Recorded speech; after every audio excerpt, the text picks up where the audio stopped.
donde yo estoy en este momento, donde vivo, ¿cierto? Se ha apreciado, se ha representado el caso de Magallanes.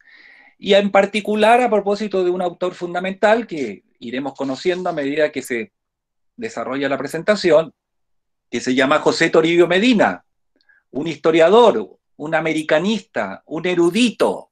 En México es conocido por la imprenta en México de Medina, 8 volúmenes, que incluye Puebla, Querétaro, etcétera, etcétera, etcétera.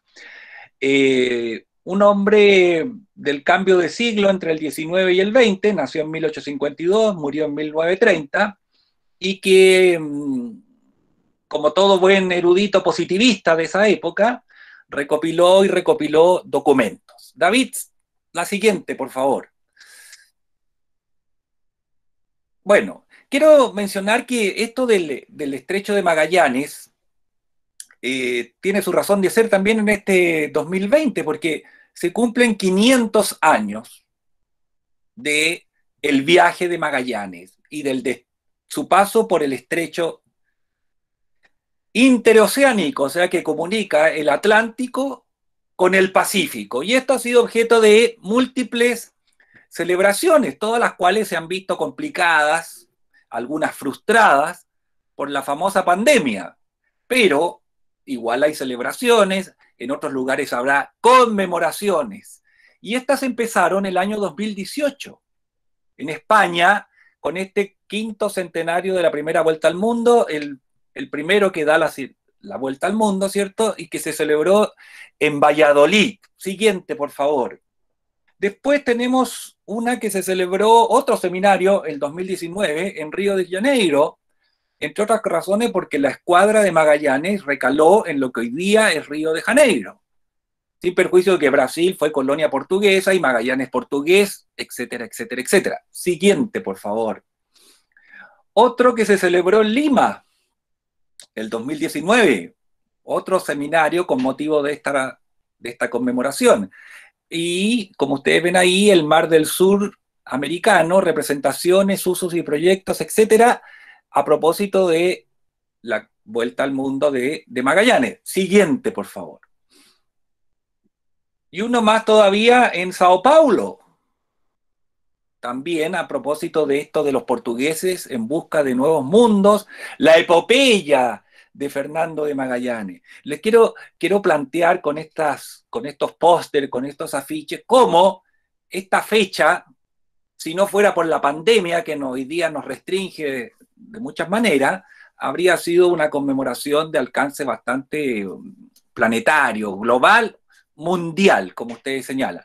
Porque, entre otras razones, Magallanes, ¿cierto?, hace posible que los más diversos grupos, sociedades, localidades, academias, instituciones, estudiosos, etcétera, participen de su conmemoración o de su celebración, entre otras razones porque es el antecedente, digamos, uno de los antecedentes más elocuentes, el primero, en donde el mundo queda, insisto en esto, conectado, ¿cierto?, de una sola vez.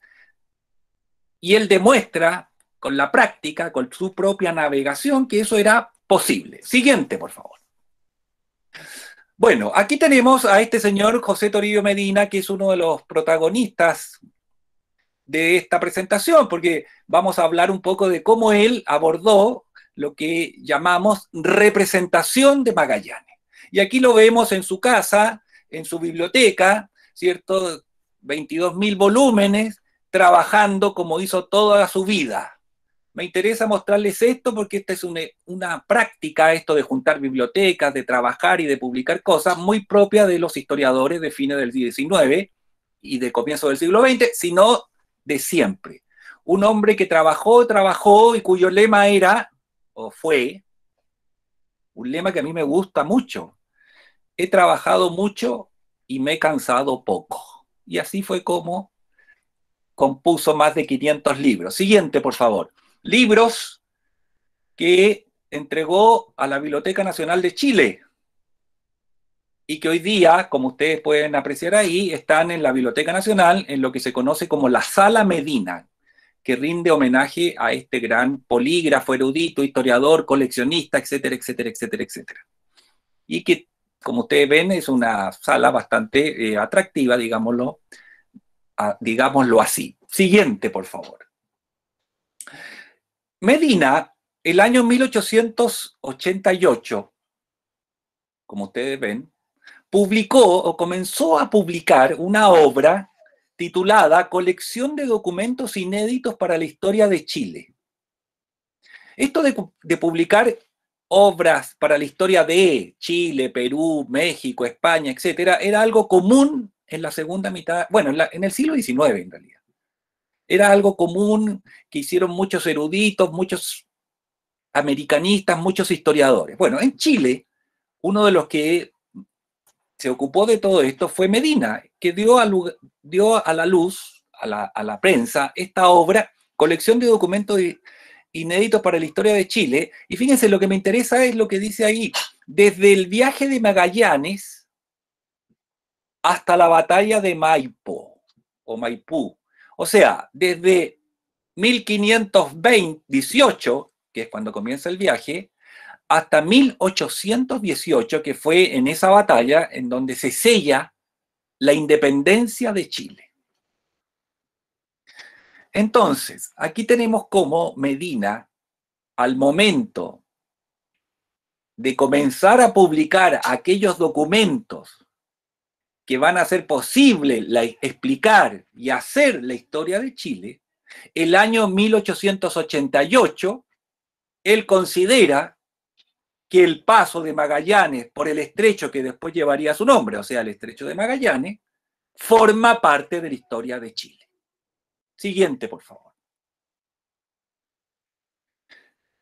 Esto no siempre había sido considerado así. De hecho, en esta historia física y política de Chile de Claudio Gay, que es la primera historia de Chile, publicada o comenzada a publicar el año 1844, el tomo 1 de historia, finalmente fueron 30 tomos, 8 de historia, 2 de documentos, 8 de botánica, 8 de zoología, 2 atlas y una historia social llamada agricultura. Bueno, en esa historia, encargada por el Estado chileno, y que Claudio Gay comienza a publicar el año 1844, como se aprecia ahí en la portada, si ustedes van al índice de esa historia, que está aquí a la derecha, no aparece Magallanes. No aparece por ninguna parte el viaje de Magallanes. O sea, lo que hace Medina en el año 88, ¿cierto? Es algo nuevo o relativamente nuevo, porque en la primera historia de Chile, Magallanes no forma parte de la historia. Sigamos, por favor. Siguiente. En los 2 tomos de documentos que Medina publica años después, tampoco aparece Magallanes, como se ve acá. O sea, hasta mediados del siglo XIX, por lo menos, Magallanes, su viaje, su descubrimiento, no están considerados como parte de la historia de Chile. Siguiente, por favor. Bueno, estamos hablando, esto me parece necesario, aunque quizás ustedes lo conocen, pero estamos hablando naturalmente de América del Sur, el extremo sur de América del Sur. Siguiente, por favor.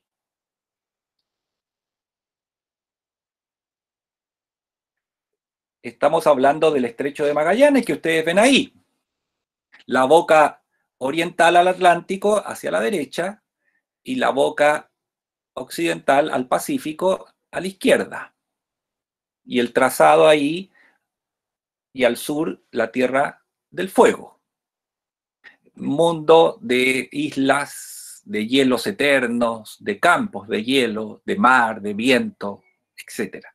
O sea, un escenario hostil que entre otras cosas es muy importante porque hace del viaje una epopeya, ¿cierto? Algo épico, haber superado todas esas contingencias con la tecnología de esa época. Siguiente, por favor. Sin embargo, ocurre lo siguiente. Aunque Claudio Gay no incluye en su historia el viaje de Magallanes, sí incluye Magallanes como geografía en su obra. Y por las razones que está dando ahí, y que son las siguientes: el año 1843, el Estado chileno decide tomar posesión del Estrecho de Magallanes y ponerlo bajo soberanía de Chile, fundando una población.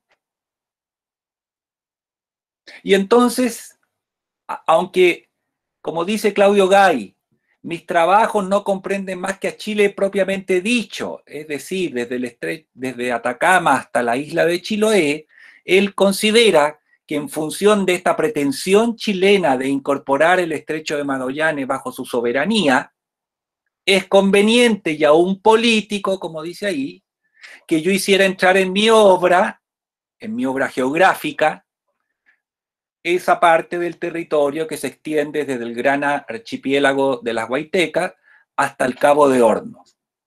Justo el mapa que yo les mostré.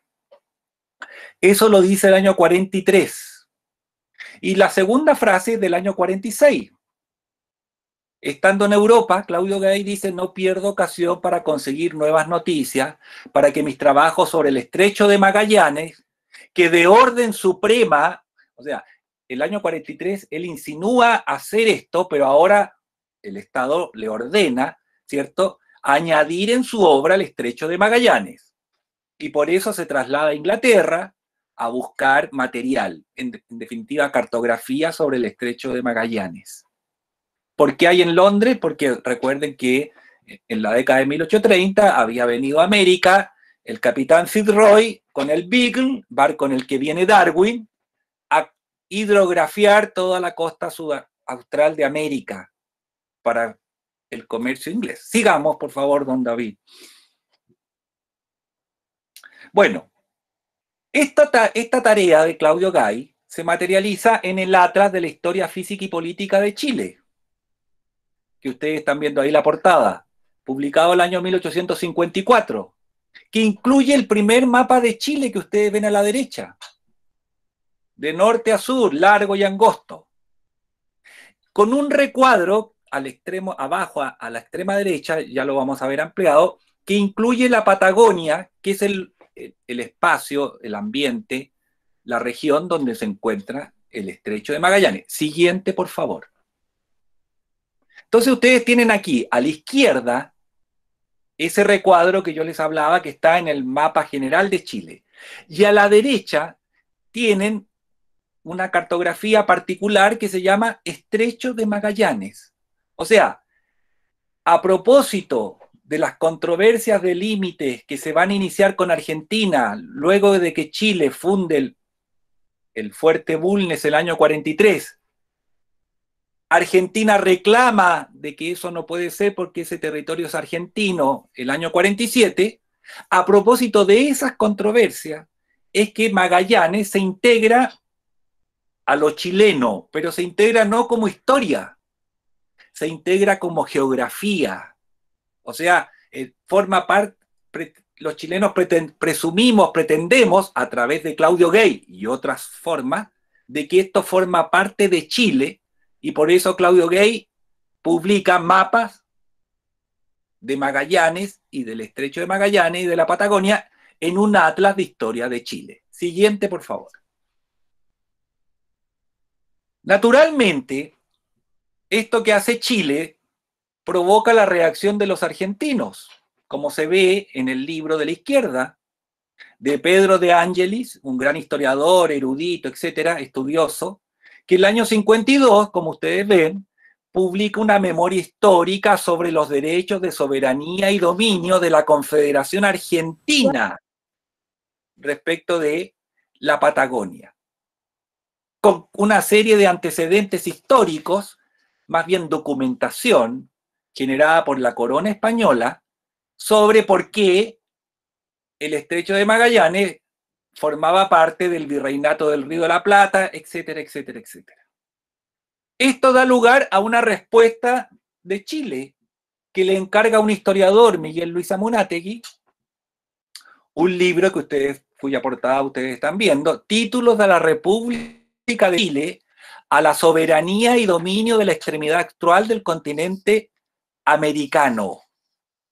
O sea, la controversia iniciada a propósito del acto chileno se materializa en publicaciones, y en publicaciones que reúnen documentos donde ambos contradictores, Chile y Argentina, pretenden demostrar por qué el Estrecho de Magallanes o es argentino o es chileno. Aquí todavía, fíjense, en estos libros todavía no aparece el viaje de Magallanes. Siguiente, por favor. De hecho, Amunátegui, el año 79, publica La cuestión de límites entre Chile y la República Argentina. Les quiero decir que entre 1852, que Pedro de Ángelis publica el primer libro, el 53 Amunátegui, y este año 1879 hay una serie de publicaciones, tanto argentinas como chilenas, donde se reúnen documentos que pretenden demostrar por qué Magallanes, el estrecho, es argentino o es chileno. Y en estos libros lo que vemos son muchas disposiciones gubernamentales de la colonia, empresas organizadas por el Virreinato de Buenos Aires o por la Gobernación de Chile, mandando navegantes, exploradores y todo lo demás. Pero no aparece Magallanes como historia en el sentido de Hernando de Magallanes cruzando el estrecho. Siguiente, por favor. Como el tema en Chile ya es algo fundamental, ustedes saben que, bueno, en México lo saben de sobra, todos los temas relacionados con la soberanía nacional, la territorialidad y todo lo demás mueven muchos intereses, voluntades, patriotismo, nacionalismo y todo lo demás, en Chile igual. Entonces no nos debe sorprender que en medio de toda esta polémica, el año 1861, el principal historiador chileno del siglo XIX, llamado Diego Barros Arana, publique un libro como el que ustedes están viendo, Vida y viajes de Hernando de Magallanes, en donde da a conocer la figura de Magallanes. Aquí apenas habla, ¿cierto?, de la historia de Chile, salvo que efectivamente Magallanes pasó por el estrecho.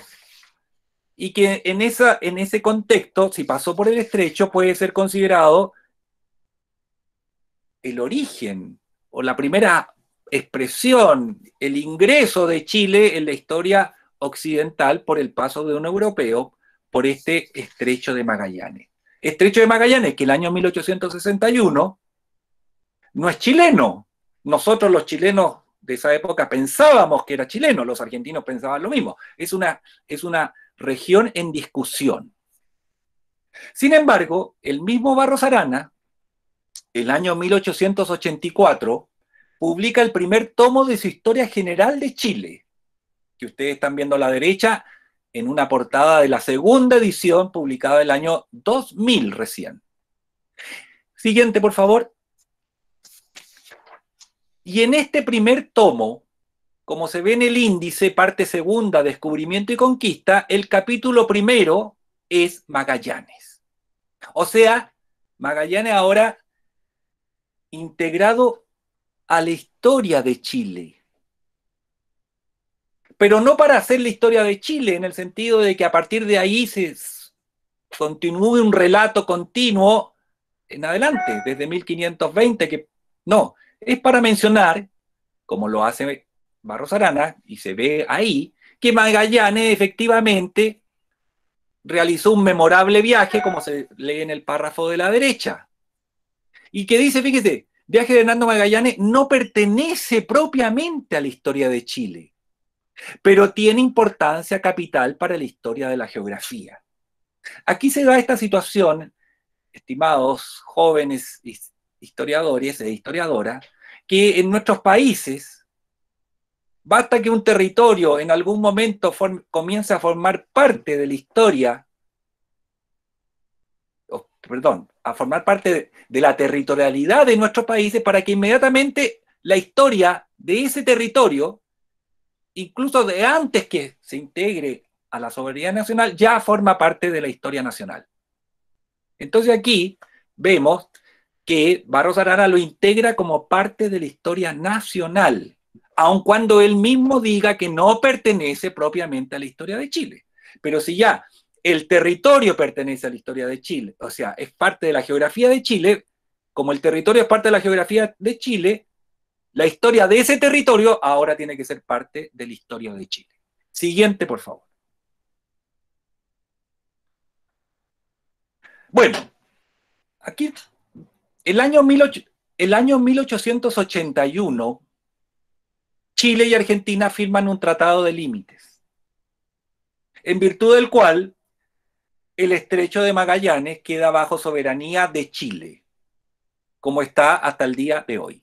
Y ustedes ven ahí el Océano Atlántico, el Océano Pacífico, el estrecho de Magallanes y esas líneas rojas arriba, al norte, donde dice arriba de Chile, que es el límite entre Chile y Argentina. Y en la Tierra del Fuego, esa línea roja vertical, hacia la izquierda es territorio chileno, hacia la derecha es territorio argentino. Por lo tanto, como se puede apreciar, quizás, espero que bien, el estrecho de Magallanes finalmente quedó en territorio chileno. Siguiente. Bueno, y como quedó en territorio chileno, lo que era geografía chilena reivindicada desde 1840 y tanto en adelante, ahora forma parte de la historia de Chile, de la historia local, que es Chile. Y entonces cuando Medina comienza a publicar su colección de documentos inéditos para la historia de Chile, obviamente pone el viaje de Magallanes como el comienzo de la historia nacional.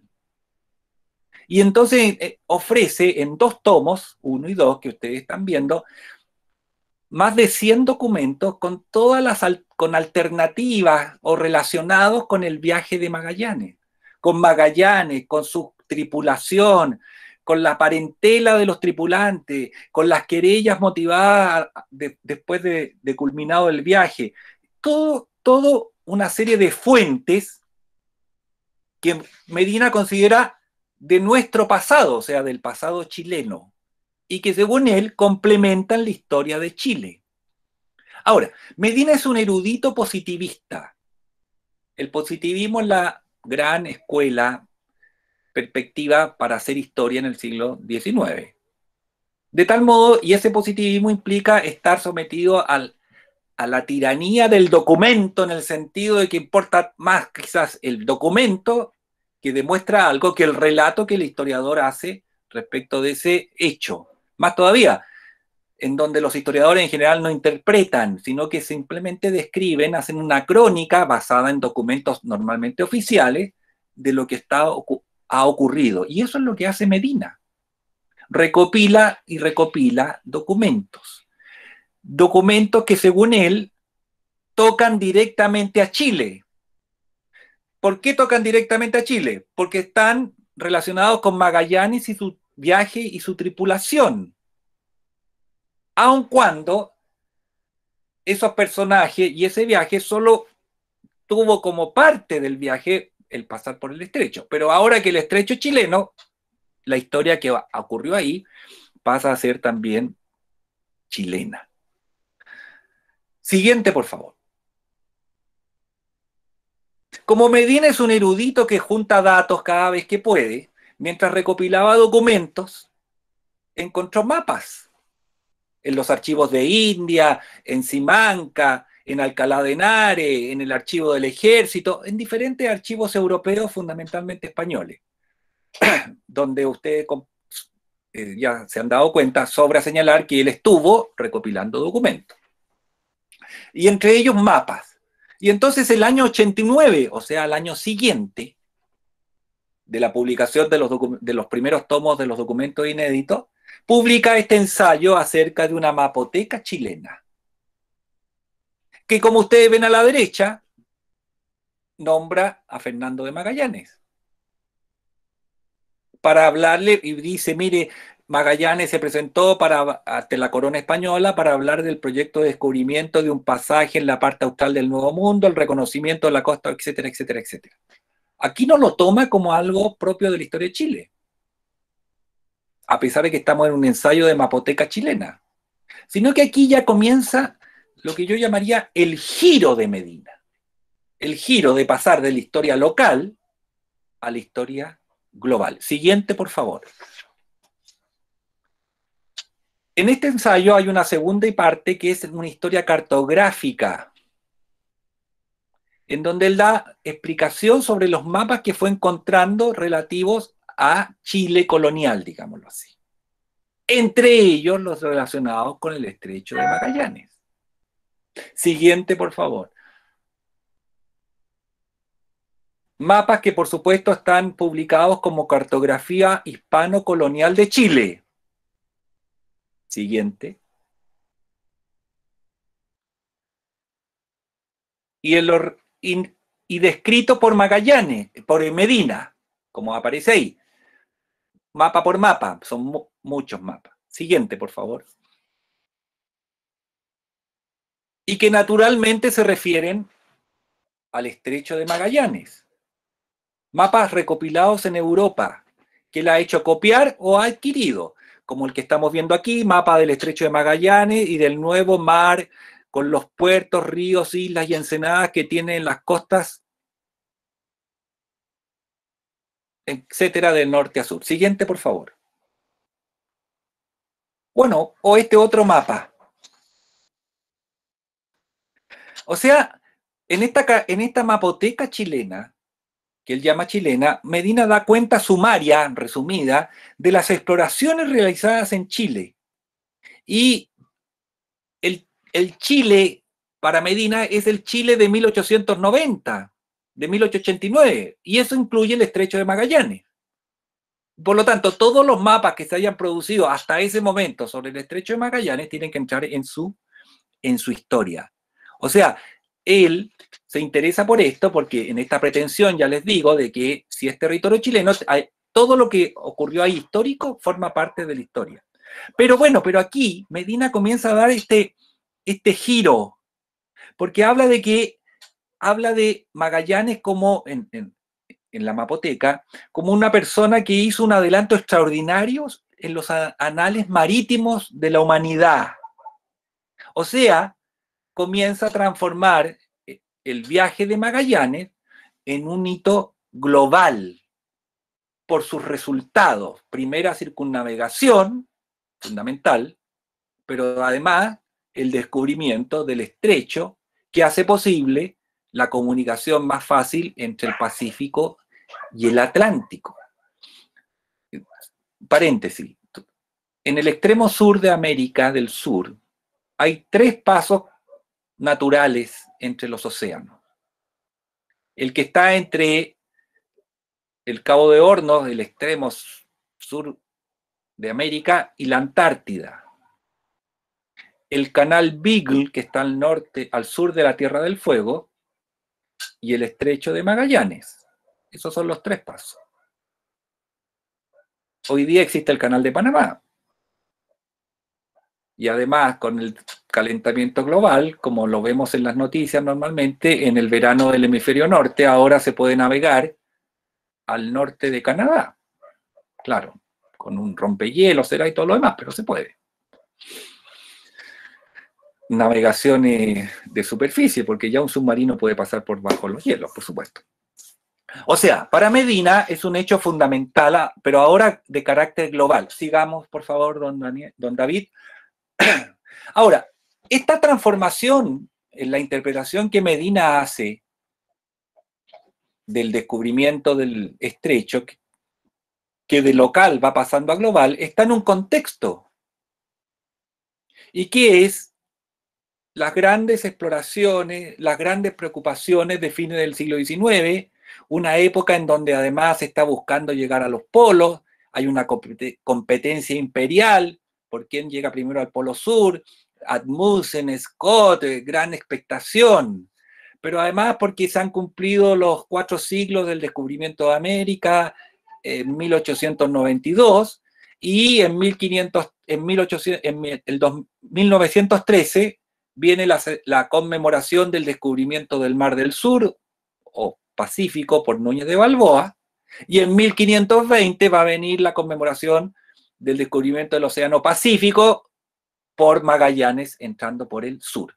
Y esto se materializa en colecciones, en publicaciones como la que estamos viendo, ¿cierto? Las grandes exploraciones mundiales, en donde el primer tomo obviamente tiene que ser el más grande de los exploradores, por la epopeya de su travesía, por el destino trágico, incluso por la determinación, por el valor, por la persistencia y por muchas otras cosas más, que se resumen en la persona de Hernando de Magallanes. Siguiente, por favor. La vida de Hernando de Magallanes. Siguiente, por favor.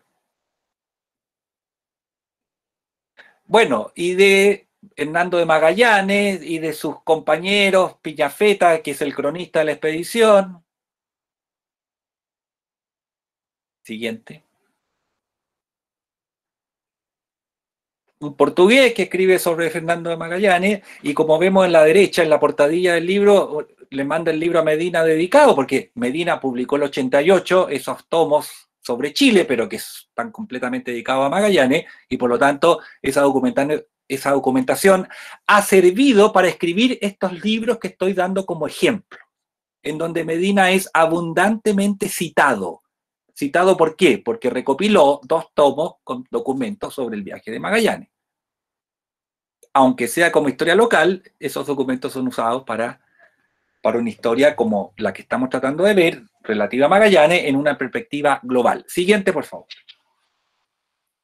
Bueno, y aquí llegamos a la culminación de la transformación del giro historiográfico de Medina, que en el año 1814 da a la prensa y publica esta obra, El descubrimiento del Océano Pacífico. Así se llama la obra. Y la obra tiene 4 tomos.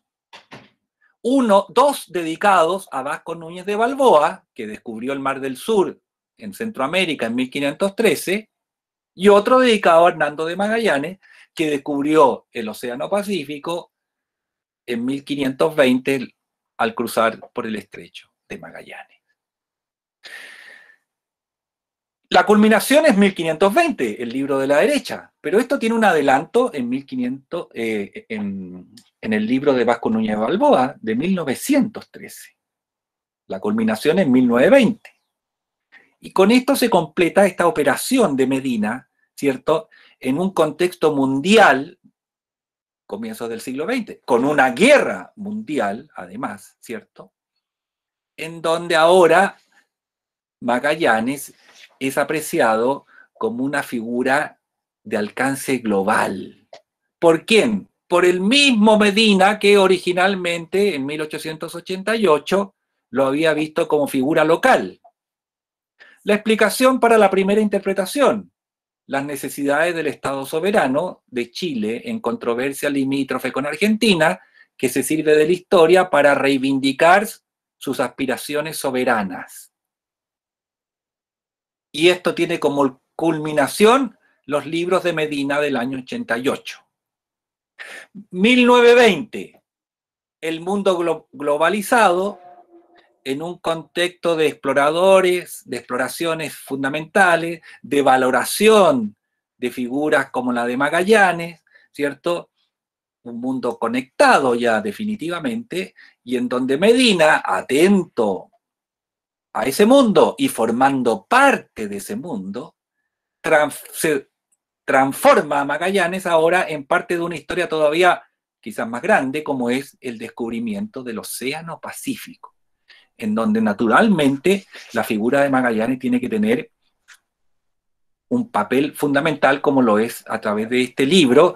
Cada libro son 2 tomos, el relato que hace Medina, fíjense, relato, y otro tomo con documentos. O sea, además transforma su forma de hacer historia, porque en los primeros tomos que le dedicó el año 88 son solo documentos. Aquí hay un relato y además hay un tomo de documento.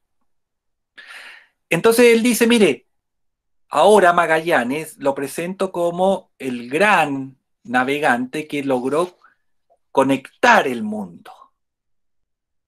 y lo presento en todos sus detalles. Y esos son esos volúmenes. Siguiente, por favor. Y ahí habla y explica cuáles son ahora sus motivaciones. Y sus motivaciones es el descubrimiento del Océano Pacífico, lo que él llama un hecho de carácter mundial, asociado a un proceso histórico de alcance global, la expansión, ¿cierto?, europea del siglo XVI, en donde hay dos hitos fundamentales que son el Mar del Sur y el Océano Pacífico. O sea, ahora lo relaciona claramente con la historia global. Siguiente, por favor. En el colofón del libro, dedicado a Magallanes, finalmente la única alusión a Chile es la que estamos viendo ahí, que se imprimió en Chile. Pero él dice, se acabó de imprimir este libro, etcétera, en víspera que se enterarán 4 siglos desde que penetraron en el mar Pacífico las naves de Fernando de Magallanes, y que a honra y gloria suya y sus compañeros en la hazaña sin par de circunnavegar por primera vez el globo, fue escrito en Santiago de Chile. O sea, ya la proyección global del libro y de la hazaña es absoluta.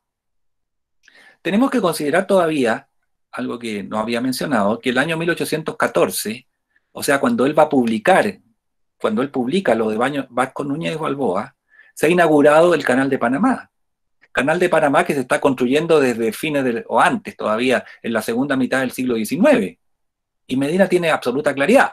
Un canal que, como todos conocemos, también es esencial, básico, determinante en lo que llamamos mundo conectado, mundo globalizado, planeta, etcétera, etcétera, etcétera. Siguiente.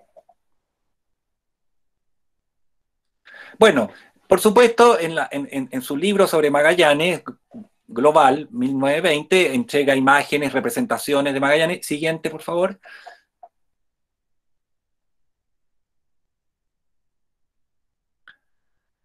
Medina es abundantemente citado en todas obras relativas a Magallanes, como se aprecia en esta cita. Siguiente, por favor. Bueno, y todo esto culmina, y yo también comienzo a culminar, con la aparición en 1936 del libro de Stefan Zweig, Magallanes. Así, simple, ese título. Porque ya no es, porque Magallanes, gracias al trabajo de Medina y de muchos otros, a esas alturas ya es una figura de alcance global, mundial, planetario, cuyo solo nombre evoca todo lo que podemos mencionar a propósito de él, la circunnavegación y todos estos valores asociados a la humanidad, de persistencia, de curiosidad, de necesidad de explorar, de viajar, de ampliar el mundo conocido, todo lo que todos sabemos que es propio de la historia de la humanidad y que tiene en Magallanes un resumen, un epítome, una personalidad clave. Quiero terminar con 2 o 3 ideas, que son las que me inspiran a hacer esta historia. Yo estudio Medina, fíjense. En realidad estudio la forma en que Medina hace historia. Eso es lo que me interesa a mí. Y me interesa la forma que hace historia porque me interesa cómo hacían historia los historiadores de esa época. O sea, Medina, a mí no me interesa Medina en sí mismo, me interesa como ejemplo de prácticas historiográficas del siglo XIX que pasan al XX. Y bajo el concepto de americanistas en este caso.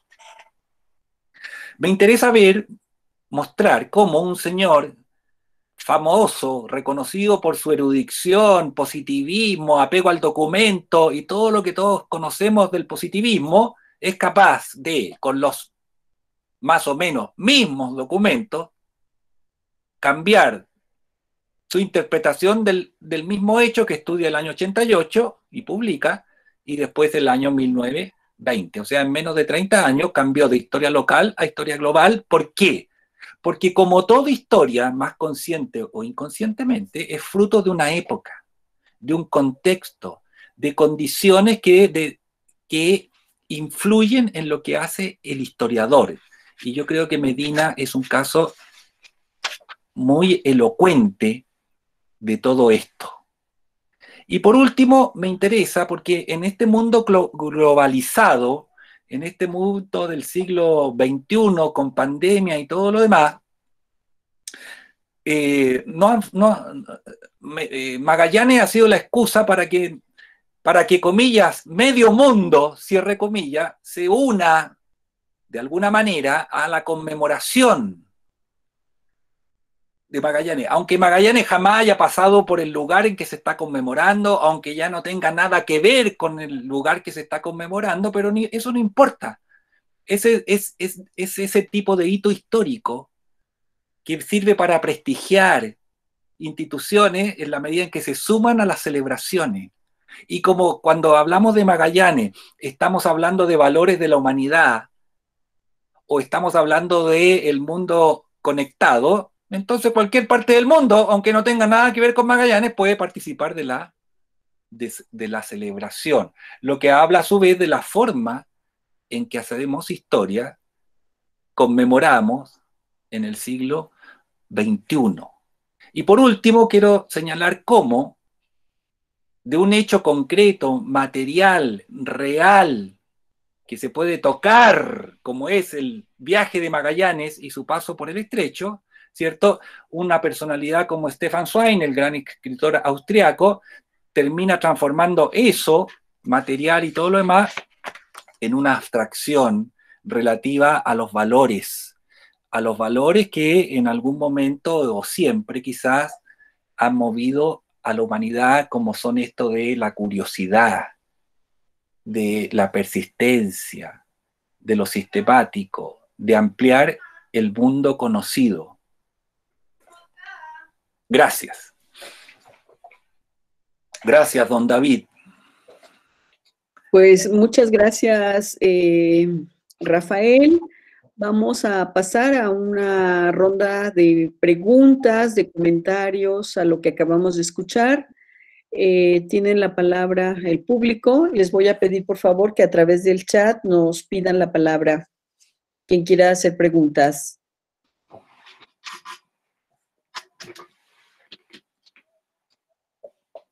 ¿Comentarios o críticas? Se acepta todo. Sí, adelante, doctora Zenaida. Gracias, buenos días. A mí me interesa esto de la territorialidad, es decir, primero como un espacio geográfico y después hacerlo como parte de la historia, ¿no? En estos discursos, pues también en función del nacionalismo. Lo digo porque, claro, tener el territorio no es lo mismo que ocupar el territorio, ¿no?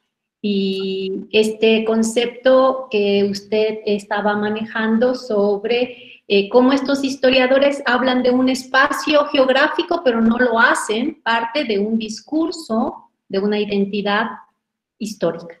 Y lo digo en función de, bueno, nuestra experiencia también de tener un territorio en frontera y perder un territorio, la relación de cómo se siente o cómo ha sido el territorio en función de introducirlo también en este bagaje de la educación y sobre todo de la historia, que en función de la historia es que también se crean las identidades.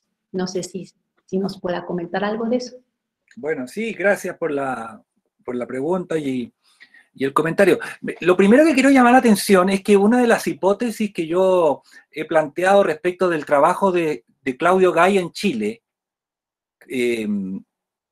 Claudio Gay es francés, ¿no? Contratado por el Estado chileno, como hicieron muchos países entonces, contratar un sabio europeo para explorar, hacer su historia y todo lo demás. Bueno, en este caso un francés que explora Chile para escribir su historia por encargo del Estado chileno.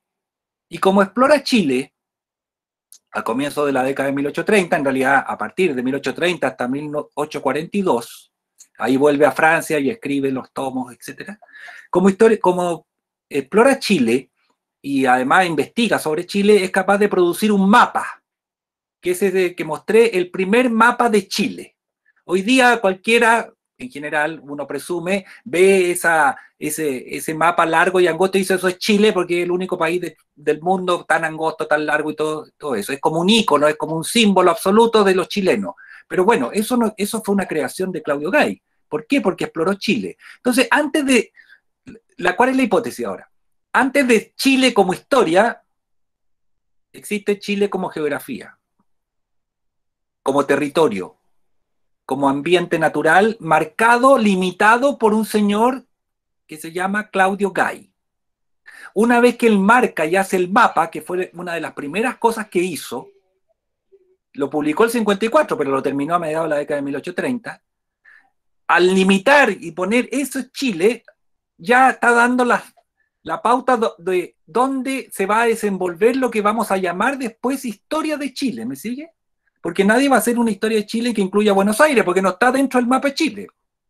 Bueno, eso es un poco lo que pasa también con Magallanes, con el estrecho. O sea, en Chile lo consideran primero como geografía que debe ser incorporada a la soberanía nacional. Y en la medida en que ese proceso necesita ser reforzado, defendido, reivindicado, empiezo por juntar la documentación que le atribuía, según los chilenos, ese espacio a Chile colonial. Y después empiezo a hacer una historia que me legitime. Ese es el proceso que culmina con la publicación, a mi juicio, esa es mi hipótesis, de Medina. El Chile apropiándose ahora de la historia Magallanes. ¿En qué sentido? En transformar a Magallanes no solo en el inicio de la historia de Chile, en el sentido muy a los siglos XIX, que la historia de Chile solo comienza cuando llegan los europeos, ¿no? Aquí no estamos tomando en cuenta los pueblos originarios. Y segundo, el de plantear a Magallanes como el descubridor de Chile, siendo que en la historiografía chilena, desde la época colonial, si se hablaba de un descubridor, se hablaba de Diego de Almagro, que llegó por el norte viniendo del Perú. El mismo Medina, cuando escribe en 1913 el libro sobre Vasco Núñez de Balboa, dice que es muy importante atender a Vasco Núñez de Balboa y al descubrimiento del Mar del Sur, porque de ahí va a venir toda la trayectoria de los conquistadores que van a llegar finalmente a Chile. O sea, se desmiente a sí mismo respecto de lo que había dicho el año 88. Todos sabemos, los que hemos estudiado historia colonial, que llega Colón al Caribe, foco de expansión de la conquista hacia México, México, Centroamérica, Centroamérica, Perú, Perú, Chile, y así.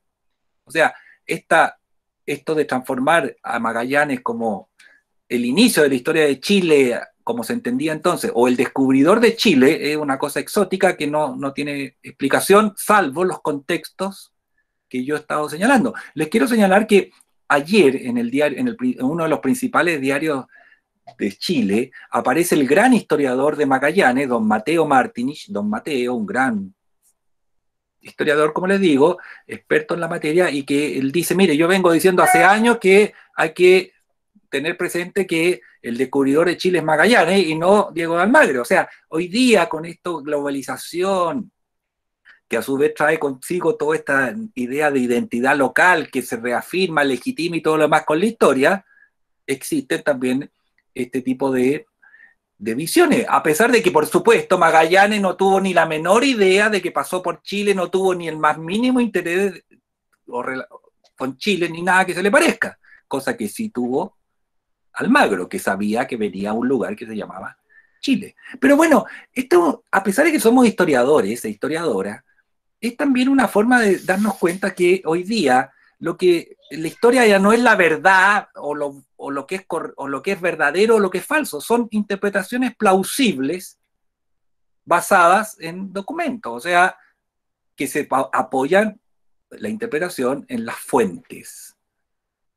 Y que como vemos, las mismas fuentes, incluso a la misma persona en diferentes momentos y según los contextos, le van a servir para decir una cosa o decir la otra.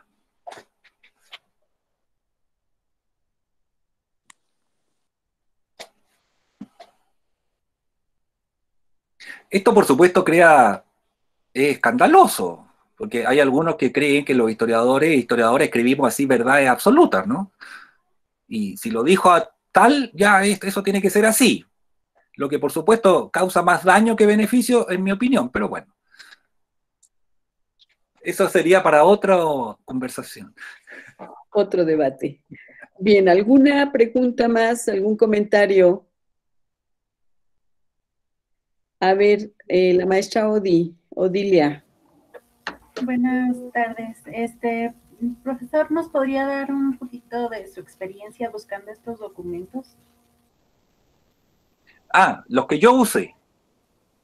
Sí, sus libros. Bueno, gracias por la pregunta, porque, mira, yo estoy dedicado hace un par de años, desde el 2010 por ahí, a estudiar a Medina, como dije, pero miren, me interesa cómo formó Medina su biblioteca. Esa que vieron ustedes en la foto, ¿no? 22.000 volúmenes. Porque mi interpretación es la siguiente, que la principal obra intelectual de Medina, que, como les dije, publicó cerca de 500 libros, firmado que dice José Toribio Medina. Pero yo digo, la principal obra intelectual de Medina no son sus libros, es su biblioteca. Normalmente cuando la historia intelectual, la historia de la idea, la biografía de los grandes personajes hace la historia de ellos, se dedican a escribir y a analizar y todo lo demás, que es muy necesario, por supuesto, lo que escribieron. Pero yo pienso que es tan importante como lo que escribieron, si no más, es los libros que reunieron y que forman su biblioteca, porque ahí está su trayectoria. En Medina nosotros vemos cómo él escribió La imprenta en América, entonces está toda la sección y con libros sobre la imprenta en América. Escribió la Inquisición, descubrimiento, etc. Entonces uno va haciendo la trayectoria intelectual gracias a que va reconstruyendo su biblioteca. Ahora, la biblioteca está formada por libros de Medina y, por supuesto, la mayoría de libros que son de otros autores. Pero esos otros autores, y en la medida en que Medina se va haciendo conocido, le van mandando los libros, le van dedicando los libros. Y entonces ahí tenemos todo un paratexto que permite trazar las redes, la trayectoria intelectual del sujeto, en este caso Medina. Sin perjuicio que en cada uno de los libros de Medina, como de cualquiera, pero estamos hablando de Medina, hay diferentes soportes en donde Medina nos da cuenta de su periplo intelectual. Entonces, hay agradecimientos, hay notas a pie de página, hay colofones, hay el significado de las abreviaturas, y entonces uno se va enterando del recorrido de Medina. O sea, cuando tú me preguntas cuáles son los documentos, mis fuentes están ahí en esa sala. No solamente porque además hay una correspondencia que él intercambia con mucha gente, etc.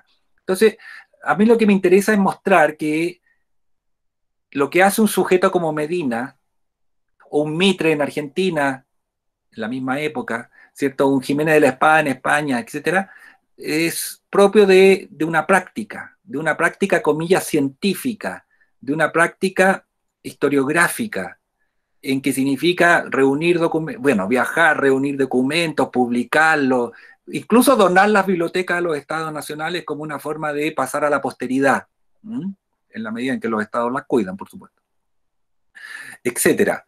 Y mi propuesta es que tomemos las historias de las bibliotecas como una extraordinaria fuente para la historia intelectual, porque nos ilustra, si uno sabe buscar, mucho sobre la trayectoria de la persona. Todo esto, para los que piensen, ¿de dónde saca todo esto? Bueno, miren, yo lo tomé, entre otras cosas, cuando leí los libros de Robert Darnton. Y él nos muestra cómo el libro, y las ediciones, y lo que dicen los títulos, las portadas, las portadillas, hoy día diríamos la solapa y todo lo demás, nos entregan una información extraordinaria. Y entonces yo tenía que hacer un curso en el programa de doctorado sobre historia cultural. No es que tuviera, yo propuse hacer un curso. Y era una lectura histórica, una lectura de Darton, de toda su obra. Pero dije, tengo que ilustrar o tengo que ejemplificar lo que nos enseña Darton de alguna manera. Bueno, alguien dirá Chartier y todo lo demás, también, pero yo partí con Darton. Tengo que ilustrar esto y como los estudiantes tienen que entregar una monografía original con un caso concreto, histórico, donde vayamos a hacer lo que nos están enseñando a hacer, aunque sea diferente, porque lo de Darton es diferente en algún aspecto. Y ahí dije, bueno, aquí está la Sala Medina, y la Sala Medina tiene 22.000 libros, y en estos libros está lleno de información, y Medina en sí mismo escribió 500 libros llenos de información. Investiguemos, hagamos esto. Y tú vas reconstruyendo entonces la trayectoria intelectual. Pero ¿por qué me interesa la trayectoria intelectual? Porque refleja la época, refleja una forma de concebir las cosas. Y entonces se dan ejercicios como este, el que yo puedo tomar esto y decir, mire, Medina en 30 años cambió, al parecer, cierto, cambió de opinión, pero no, se explica por un contexto. Y entonces empiezas a entender, no solo a Medina, empieza a mi juicio a entender por qué formó la biblioteca, por qué la entregó, y entender cómo se hace historia en toda época, independiente de las corrientes, tendencias y todo lo demás. Eso. Muchas gracias, profesor. Bien, ¿alguna otra pregunta, comentario?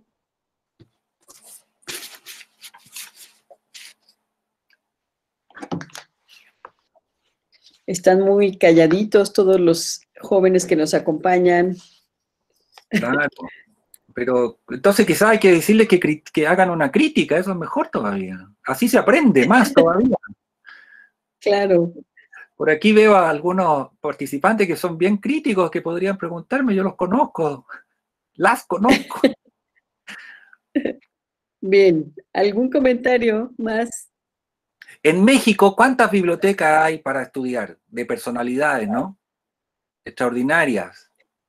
En Chile hay 1, 2, 3, allá debe haber 100. ¿Saben cómo empezó esto? Porque ya que no quieren preguntar, a ver si los animo. Un viaje a México, y descubrí, habían inaugurado recién en la ciudad de las bibliotecas, ahí en la Ciudadela, en Ciudad de México, donde está en la de Montibay, Martínez. Y justo Artes de México, esa revista maravillosa, había publicado justamente fotos y un número dedicado a esas bibliotecas. Y yo las veía y encontraba maravilloso. Y dije, nosotros tenemos en Chile la Sala Medina, que yo perfectamente podría hacer un número especial de Artes de México. Y llegué a Chile con mi Artes de México, la mostré por todos lados, nadie me peló mucho, como dice por allá. Pero yo persistí y me puse a estudiar la Sala Medina para publicar un libro de cómo se formó la Sala Medina. Esto fue hace ya como 6 años o más. Y en eso estoy. No sé si lo voy a terminar alguna vez. Y una de las satisfacciones es haber logrado interesar a algunos estudiantes, ahora colegas, para hacer estas cosas y poner en valor una sala que nadie usa mucho, que nadie pela, porque, bueno, hoy día estamos preocupados de la contingencia, bueno, cuando digo hoy día, los últimos no sé cuántos años, y entonces, ¿a quién se le va a ocurrir que puede haber un señor que se llama Medina, que también estudió a los marginales, que también hizo historia social, aunque no se llamaba historia social, etcétera, etcétera? Quiero una cosa, fíjense que no mencioné. Medina, para justificar la publicación del Magallanes, documentos, y dice, mire, y en este libro no vienen solo los convenios firmados por Magallanes con el rey, sino que vienen cosas insignificantes, como por ejemplo una lista de la ropa, la comida y todo, y dice, y esto también forma parte de la historia, esto es un hilo, dice, un hilo que hay que en algún momento seguir. O sea, por supuesto, él está hablando de esta historia de la vida cotidiana y todo lo demás, que no existe como concepto, pero está ahí, él no la hace, pero vislumbra, vislumbra que eso existe también. Y que no digo que diga adelante, algún día van a hacer, no, pero dice, yo publico esto y queda ahí y algún día alguien se interesará. Bien.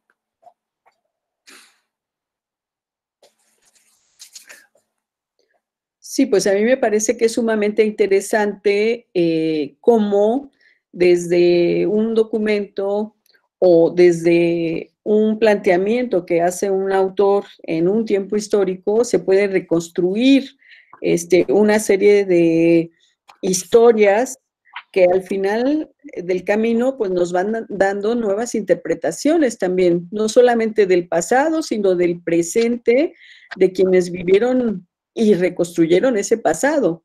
Esto me parece que es algo muy importante que estás destacando, desde un producto creativo, literario, como puede ser la obra de Stefan Zweig, que es uno de los, digamos, de los literatos que experimentó mucho sobre la biografía de diferentes autores, hasta los estudios de carácter histórico o de carácter científico con esta, digamos, reconstrucción y representación de una geografía. Y lo otro que me parece muy interesante también es cómo el espacio, el concepto de espacio y de territorio se modifica también en el tiempo histórico.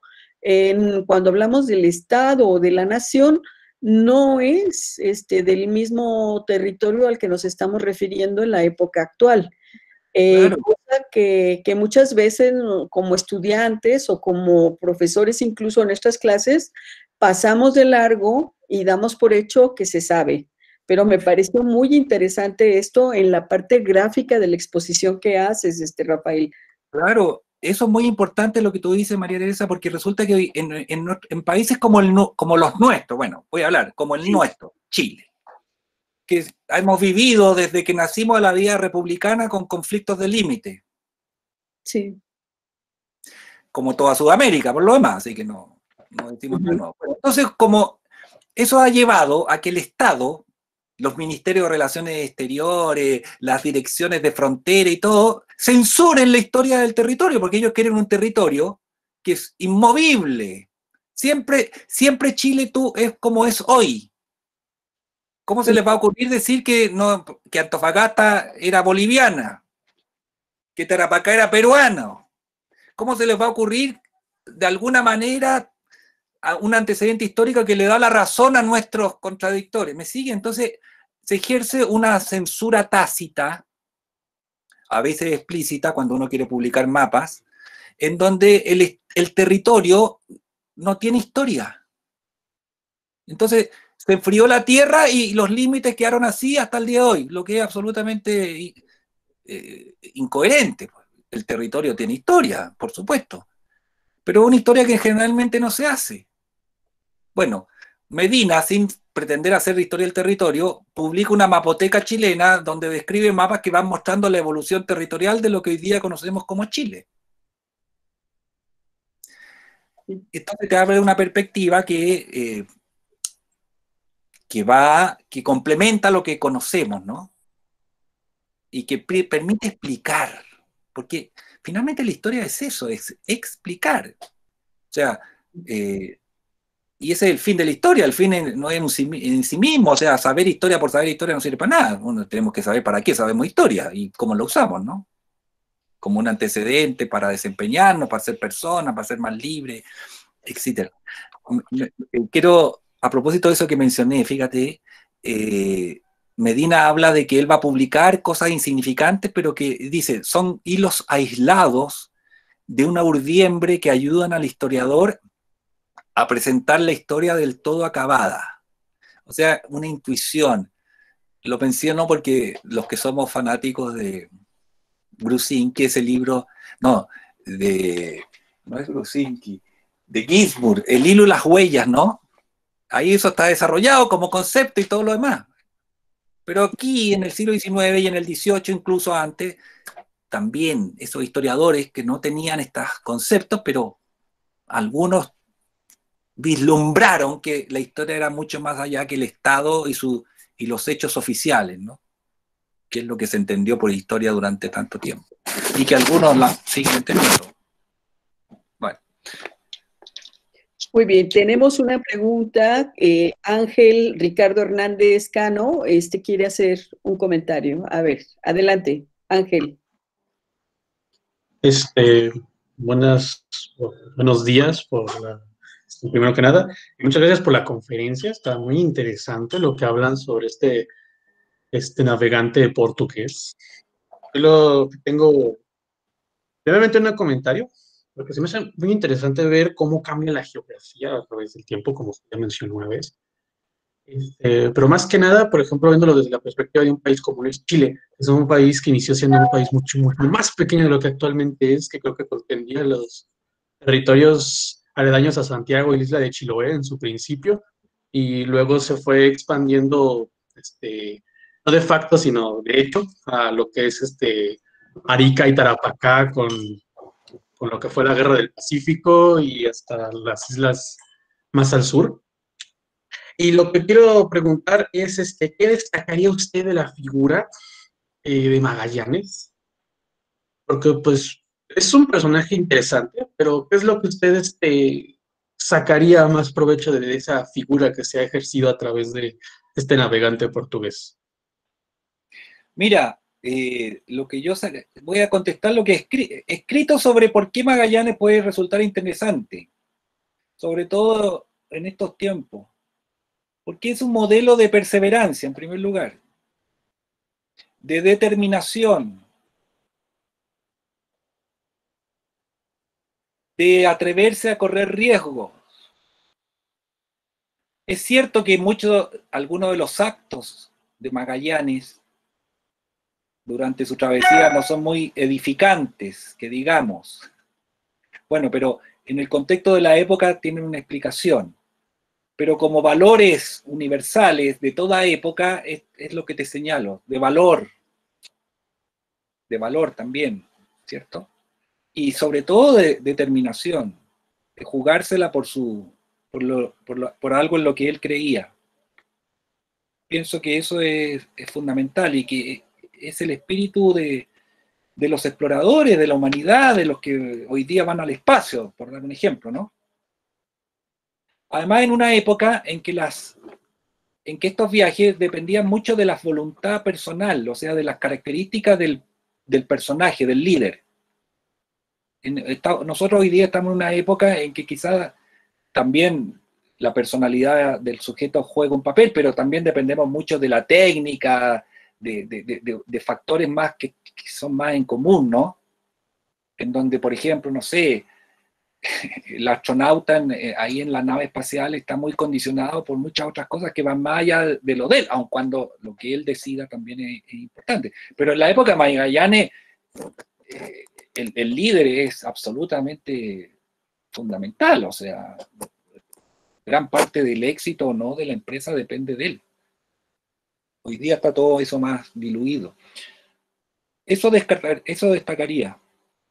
Lo pongo como ejemplo para la educación, para formar personas, ¿no? En vez de hablar en abstracto, aquí tenemos a alguien que se la jugó realmente. Y que pese a todas las inconvenientes, porque hay que leer el viaje Magallanes, ¿eh? Pese a todo, logra su propósito. Stefan Zweig cuenta en su Magallanes, en su libro, cuenta que cuando él iba camino a Brasil, cruzando el Atlántico, ahí estaba aburrido en el transatlántico. Y en medio de su aburrimiento, dijo, pero ¿cómo voy a estar aburrido cruzando el Atlántico cuando pensar que el primero que cruzó el Atlántico, uno de los primeros, vivió todo este avatar? Y ahí dijo, voy a escribir la historia de Magallanes. Y ahí le salió el Magallanes. Porque lo consideraba un ejemplo. Hoy día que estamos en el revisionismo absoluto, algunos, a mi juicio de manera anacrónica, pretenden condenar a Magallanes por algunos de sus actos. Pero los historiadores tenemos la obligación de entender a las circunstancias en que se desempeñan los sujetos en su época.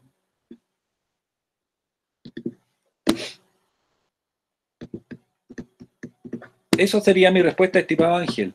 Por ahí, Tere, resulta que la señora Zenaida Adriana Pineda Soto nos dice, pero Toribio pertenece a ese mundo de los bibliómanos.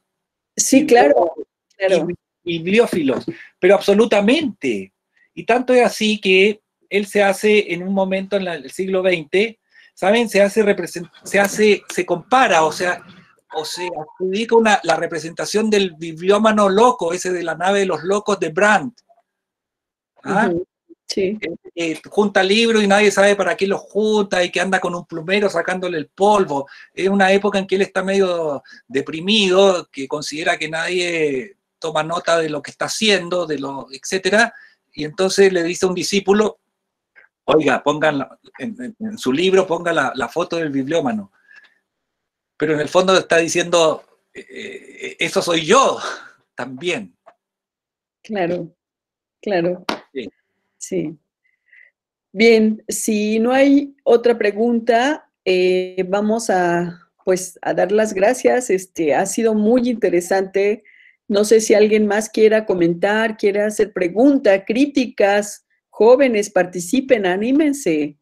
Es importante que aprendamos a dialogar. Y les quiero decir que el libro de Stefan Zweig sobre Magallanes lo pueden ustedes bajar de la biblioteca virtual, está en PDF, sin costo alguno. ¿Qué más se puede pedir? Cerrados. Sí. Sí, Rafael, dime. ¿Qué más se puede pedir? Digo, pues. Claro. Sí. Y mucho más. Hoy día, ahora con este aniversario han salido muchos libros sobre Magallanes y lo más interesante es que se han rescatado muchos relatos de los tripulantes, ¿no? Que estaban desconocidos, que se han ido encontrando, cosas así. Bueno, para los que nos gustan estas cosas. Claro, ahí tenemos una amplia posibilidad para aquellos jóvenes que están en busca de temas de investigación. Pues tenemos ya en esta exposición que nos ha dado el día de hoy el doctor Sagredo una posibilidad de cómo los historiadores podemos trabajar e incorporar temas que aunque ya han sido discutidos, que aunque ya han sido muy conocidos, se puede hacer una nueva relectura de ellos. Así que jóvenes, pues tienen mucho trabajo que hacer. Las posibilidades que nos da la historia como profesión, como camino de vida, pues es muy amplio. Y Rafael, muchas gracias, te agradecemos mucho. No, encantado de haber participado, saludar a los amigos y amigas. Sí. Y ya nos veremos por allá o por acá, pues, Gladys. Nada más que nos permita el coronavirus, estaremos allá o acá. ¿Sí? Muchas gracias, Rafael, por estar con nosotros en esta ocasión, por haber aceptado inmediatamente la invitación que te hicimos. Y en un momento más tienes por ahí en tu correo la constancia de haber asistido en este 47 aniversario de la Facultad de Historia. Les pido a todos los jóvenes que mañana a la misma hora, con la misma dirección electrónica, se conecten a las 10 de la mañana. Estará con nosotros la doctora Consuelo Naranjo Orobio del Instituto de Historia del Consejo Superior de Investigaciones Históricas de España. Ella va a darnos la conferencia Conversaciones sobre Historia del Caribe con la doctora Consuelo Naranjo Orobio. Así que, pues, la invitación está abierta para todos ustedes. La dirección electrónica está el maestro David Ruiz compartiéndola con nosotros a través del chat. Ya se les ha mandado por correo electrónico a todos ustedes, tanto a los profesores como a los alumnos. No hay nadie que no conozca esta dirección, así es que, por favor, su asistencia es fundamental para el éxito de este aniversario. Un abrazo a todos y nos vemos mañana.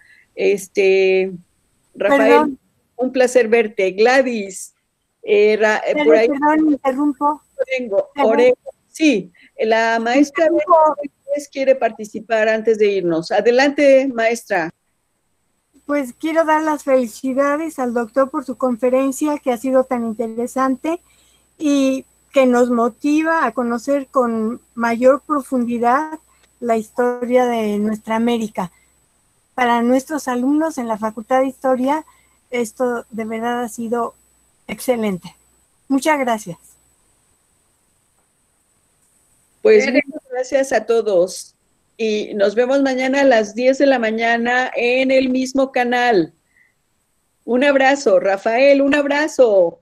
Gladys. Adiós, Rafael, muchas gracias. Adiós, Tere, muchas gracias. Chao.